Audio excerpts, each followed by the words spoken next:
رقم واحد، ما تشغلش بالك بكلام الناس، ودي بتنقسم لجزئين. الجزء الاول هو كلام الناس عنك اول ما تعمل القناه او تبدا تنزل فيديوهات، وممكن هنا اقول لك ركز مع نفسك وما يشغلكش حد وكل الكلام ده، بس اللي انا اكتشفته بالتجربه العمليه هي ان محدش مهتم اساسا، محدش مركز معاك للدرجه، وحتى لو في حد بيكرهك قوي ومركز معاك في كل فيديو او كل غلطه بتعملها، هيتريق مثلا على المحتوى بتاعك، يبقى هيضحك مره، هيعمل ديسلايك على فيديو وخلاص على كده. وده ليه مصطلح بالمناسبه في علم النفس اسمه سبوت لايت افكت، ان كل واحد مننا فاكر نفسه ماشي في الحياه وفي ضوء ساطع نازل عليه، سبوت لايت بيخلي كل الناس تركز معاه وتركز مع افعاله الحلوه والوحشه، مع ان الحقيقه ان بنسبه 99% محدش مهتم ولا في حد فارق معاه انت بتعمل حاجه كويسه ولا وحشه، غلطت ولا لا، كل واحد مهتم بمنظره وافعاله وهو بس. الحاله الوحيده اللي ممكن حد يهتم فيها باللي انت بتعمله هي ان افعالك تكون بتاثر عليه بشكل مباشر، زي ما انت دلوقتي مهتم باللي انا بقوله عشان هيفرق معاك او هيفيدك وانت بتعمل قناه، لكن غير كده انت مش هيفرق معاك انا فين او بعمل ايه. الجزء الثاني وده ممكن يكون حقيقي شويه، وهو الكومنتات السلبيه. في ناس للاسف بتتاثر جامد قوي بكومنتات الشتيمه او التريقه وبتتعبهم نفسيا، بس لازم تبقى فاهم ان ده بيحصل مع كل الناس، وايا كان المحتوى بتاعك حتى لو كان محتوى ديني لازم هتلاقي كومنتات بتتريق عليك او بتنقدك نقد غير بناء. ما تركزش قوي مع الكومنتات دي وما تحطهاش في بالك، ولو مضايقاك قوي امسحها يا سيدي، مش امسحها فيا، لا امسحها، يعني من لها ديليت خالص. كده كده قدام كل كومنت سلبي بيبقى فيه 10 او 20 كومنت ايجابي بيشجعوك وبيدعموا المحتوى بتاعك، فبلاش تحط تركيزك ومجهودك في المكان الغلط.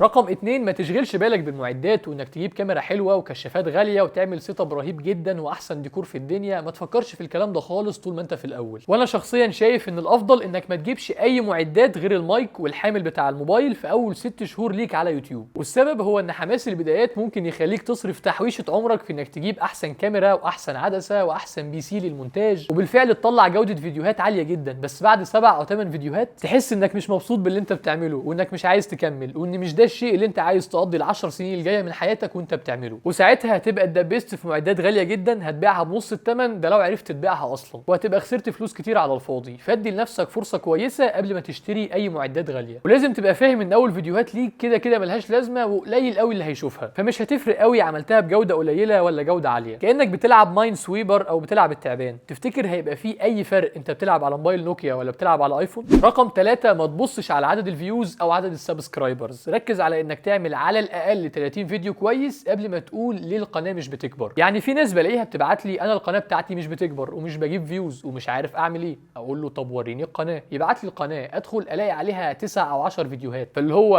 انت فين قناتك اساسا عشان الناس تشترك فيها؟ حط لنفسك قاعده ان بنسبه 99% انت هتحتاج اكتر من 30 فيديو عشان تجيب اول 1000 سبسكرايبر ليك، فحاول تنجز اول 30 او 40 فيديو دول بسرعه وتخليهم فرصه ليك انك تتطور وتعرف نقط ضعفك ونقط قوتك، تتدرب على المونتاج، تحسن القائك قدام الكاميرا، تظبط زاويه التصوير بتاعتك، يعني ركز على المنتج بتاعك انت وادائك الشخصي، مش عدد المشاهدات او عدد المشتركين في القناه، حتى لو كان الفيديو بيجيب 20 او 30 مشاهده بس ده شيء طبيعي جدا وانت في الاول. رقم 4 وده راي شخصي خاص بي انا، ركز على الكوانتيتي اكتر من الكواليتي، يعني ركز على الكميه اكتر من الجوده، وده ممكن يكون عكس اللي انت نفسك تعمله، انك تطلع فيديوهات بجوده خرافيه زي القنوات اللي عليها 5 او 6 مليون سبسكرايبر، بس وجهه نظري وتجربتي الشخصيه بتقول ان اول ما الفيديو يوصل ل 60 او 70% جوده سواء في المحتوى او التصوير او المونتاج، يبقى ما ينفعش انك تضيع عليه وقت اكتر من كده، نزل الفيديو وابدا شغل على فيديو جديد، لان 100 فيديو جودتهم 70% احسن بكتير من 30 فيديو جودتهم 100%، ده اذا كنت هتقدر توصل ل 100% اصلا. وهنا في عامل تاني مهم عايز اتكلم عنه، وهو ان التكرار هو اللي بيطورك. انت لو عايز تتعلم مهاره في الكوره، عايز تتعلم ازاي تعمل دبل كيك مثلا، بيبقى قدامك طريقين، الاول انك تتفرج على 50 فيديو بيشرح التكنيك بتاع الدبل كيك وتتفرج على احسن 100 دبل كيك في تاريخ الكوره وتمسك ورقه وقلم وتكتب ملاحظاتك وتعمل دراسه في الدبل كيك. الطريق الثاني انك تاخد فكره عامه عن اللي محتاج تعمله، تتفرج على فيديوهين او 3 بيشرحوا الموضوع، وبعد كده تنزل الملعب تجرب انك تعمل 100 او 200 دبل كيك ورا بعض. تفتكر ايه الطريقه اللي هتوصلك اسرع انك تبقى من احسن الناس اللي بتعمل دبل كيك في النادي بتاعك؟ نفس الفكره بالظبط في اليوتيوب. رقم 5، لازم تتخصص في حاجه انت فعلا بتحبها، لان اليوتيوب نفسه ممل وبالذات لما تبقى لسه بادئ، لان زي ما قلت لك اول 20 او 30 فيديو ممكن يشوفهم 40 واحد، 100 واحد، 500 واحد بالكتير قوي، مهما كان المحتوى جامد والتصوير رايق والعنوان جذاب وكل الحاجات دي، الفيديو هيجيب كومنتين او 3 بالكتير قوي، ده انجاب. فلو مش بتتكلم عن حاجه انت بتحبها ومهتم بيها هتزهق بسرعه قوي بعد 3 شهور مثلا بالكتير. رقم 6، اعمل لايك للفيديو وسبسكرايب للقناه، وتنساش تدخل على جروب القناه على فيسبوك، هتلاقي اللينك بتاعه تحت في الديسكربشن. رقم 7، دور على الحاجه الزياده عندك اللي مش موجوده عند اغلب الناس. الحاجه اللي تخلي المنافسه قدامك قليله، اللي تخليك من اول 3 أو 4 اسامي تيجي على البال لما حد يتكلم عن الموضوع ده. يعني في قناه شفتها من كام يوم لواحد بيتكلم عن اختبارات الكليه الحربيه، كان طالب ودخل اختبارات الكليه الحربيه سنتين ورا بعض وخرج نتيجه نهائيه في السنتين. فده واحد عنده ميزه قويه عن باقي الناس، انه عنده خبره كويسه في اختبارات الكليه الحربيه، فبيعمل فيديوهات عن تجربته الشخصيه، عن تجارب زمايله، عن نصايحه للناس اللي عايزه تقدم للكليه الحربيه. حد تاني من وهو صغير بيشتغل في الغيط، عندهم ارض مثلا شغال فيها بقاله 10 سنين، فعنده خبره كبيره جدا في اساليب الزرع والري ولم المحصول، عارف مواسم الفاكهه والخضار، عارف ازاي تقدر تحدد الحبايه دي نيه ولا مستويه، عارف كل التفاصيل المشابهه المتعلقه بالزراعه. دي ميزه قويه لان في عدد كبير من الناس ما يعرفش المعلومات اللي عندك، فتقدر تعمل قناه على اليوتيوب وتتكلم عن المعلومات اللي انت فاكرها بديهيات لكنها بالنسبه لباقي الناس معلومات مهمه ومفيده. يعني انت ممكن تبقى بتعرف تحدد البطيخه اللي معاك حمراء ولا قرعه بسهوله ومن غير مجهود كبير، وفاكر ان دي مهاره اساسيه موجوده عند كل الناس، مع ان انا كمصطفى لو فتحت يوتيوب لقيت فيديو بيتكلم عن الموضوع ده بنسبه 100% هفتح الفيديو وهتفرج عليه بالكامل. فحاول تدور على الميزه بتاعتك اللي مش موجوده عند اغلب الناس، هتميزك وتخلي المحتوى بتاعك فريد من نوعه، بدل ما تعمل فيديوهات تحديات او مقالب او اي محتوى ينفع اي حد غيرك يعمله بسهوله.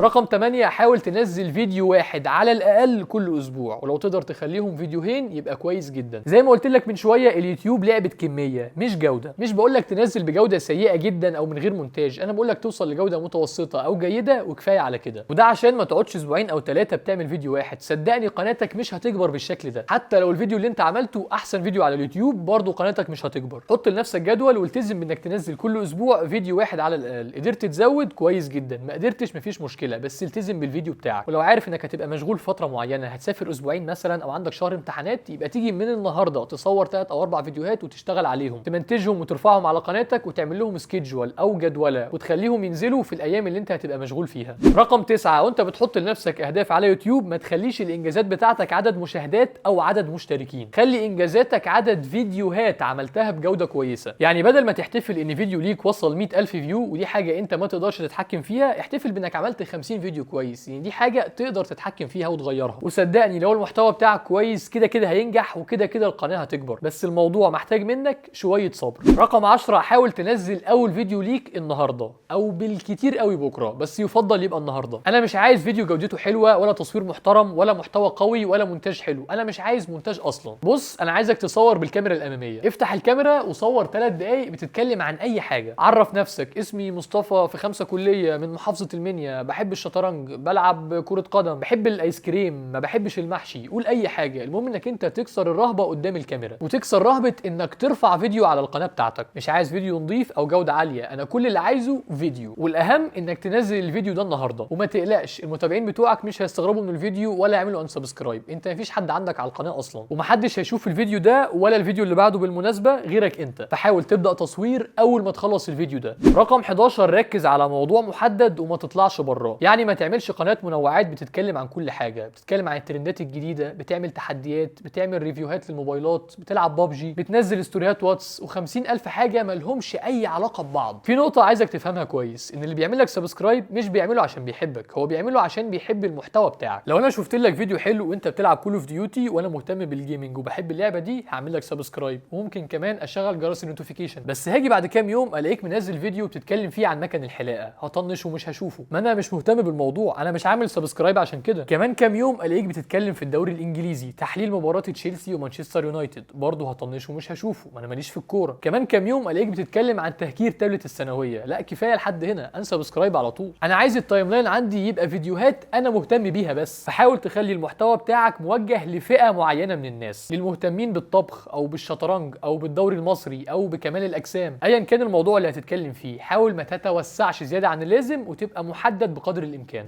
رقم 12، اعمل محتوى يرضي ربنا وانت نفسك تتشرف بيه. يعني ايه يرضي ربنا؟ يعني ما تعملش فيديو رياكت على بنات بترقص على تيك توك مثلا، عارف انت فيديوهات ايه ده معقول بناتنا بقوا كده، فضايح بالجمله على تيك توك، كل ده محتوى فاضي وهتاخد عليه ذنوب لا حصر لها، فحاول تتجنبه على قد ما تقدر. طب يعني ايه محتوى تتشرف بيه؟ تخيل انك انت رايح تتقدم لواحده او قاعد مع ابوها وبيسالك بتشتغل ايه او مصدر رزقك ايه، قلت له بعمل يوتيوب في فيديوهات بنزلها، قال لك طب وريني قناتك. هل هتبقى فخور بشغلك وقناتك لو انت بتعمل فيديوهات تحدي اكل مع صاحبك مين يقدر ياكل 20 كيس دوريتوز الاول، او بتتكلم عن الشقط ازاي تبقى زير نساء وتكلم 10 بنات مع بعض، او بتعمل اي محتوى ما يشرفكش هيزودك فلوس بس هيقللك كرامه واحترام؟ الفلوس كده كده ان شاء الله هتيجي، والنجاح هيجي لو حطيت مجهود كفايه، فبلاش تبقى فلوس حرام او بلاش تبقى فلوس حلال بس اضطريت تهزق نفسك عشان تجيبها. رقم 13 وده راي شخصي، انك ما تقولش لاي حد غير اهل بيتك انك بتعمل محتوى قبل ما تعمل 10 فيديوهات على القناه، وما تشيرش قناتك على فيسبوك او واتس او انستجرام او اي مكان قبل ما تعمل 30 فيديو كويس. ليه بقى الكلام ده يا عم مصطفى؟ امال انا هجيب مشاهدات منين لو ما كانوش صحابي الجدعان يخشوا يعملوا لي لايك ويشيروا الفيديو؟ هقول لك ليه. انا عندي 3 اسباب. اول سبب ان اول 10 20 فيديو ليك لازم هتطلع جودتهم وحشه، مهما حاولت انك تطلعهم باحسن حاجه ممكنه برضه هيبقوا وحشين. صعب جدا جدا او مستحيل ان اول 10 فيديوهات ليك يبقى في منهم فيديو جودته كويسه، وده شيء طبيعي لانك لسه بتتعلم. فانا مش عايز اول انطباع ياخده اصحابك او معارفك عن القناه لما تبعت لهم فيديوهاتك هي المحتوى الضعيف ده. انا عايزهم يشوفوا القناه لما المحتوى يتحسن شويه والقناه يبقى عليها عدد اكبر من الفيديوهات. تاني سبب هو ان للاسف الشديد في احتمال كبير انك ما تكملش. انت مش متخيل عدد الناس اللي بيعمل قناه وبيحط خطه ويقول خلاص انا هقعد 5 سنين اعمل فيديوهات وهكبر القناه بتاعتي وخلاص ده هيبقى مصدر رزقي، وفي الاخر يعمل 3 أو 4 فيديوهات ويزهق. فانا مش عايزك تبعت القناه لكل الخلق اللي تعرفهم وبعد 3 أو 4 اسابيع تقفل القناه. هتلاقي كذا حد يسالك اخبار القناه ايه، مفيش فيديوهات جديده واسئله من هذا القبيل، انت هتبقى متضايق وانت بتجاوبها. ثالث سبب هو ان اي حد يتفرج على الفيديو بتاعك ويعمل لايك وانت في الاول من صحابك او معارفك هيبقى بيعمل ده تقديرا ليك او تقديرا لان انت بعت له لينك الفيديو، وانا مش عايزك تعمل كده. مش عايزك تشحت مشاهدات، مش ال 10 20 مشاهده دول هم اللي هيرفعوا لك القناه. صدقني مش هتفرق خالص انك تنزل الفيديو بتاعك في ستوري، فوفر مجهودك وراحتك النفسيه وما تبعتش الفيديوهات بتاعتك لاي حد قبل ما تنزل 10 فيديوهات على الاقل، وما تشيرهاش على السوشيال ميديا قبل اول 30 فيديو. ده رايي الشخصي وطبعا انت حر.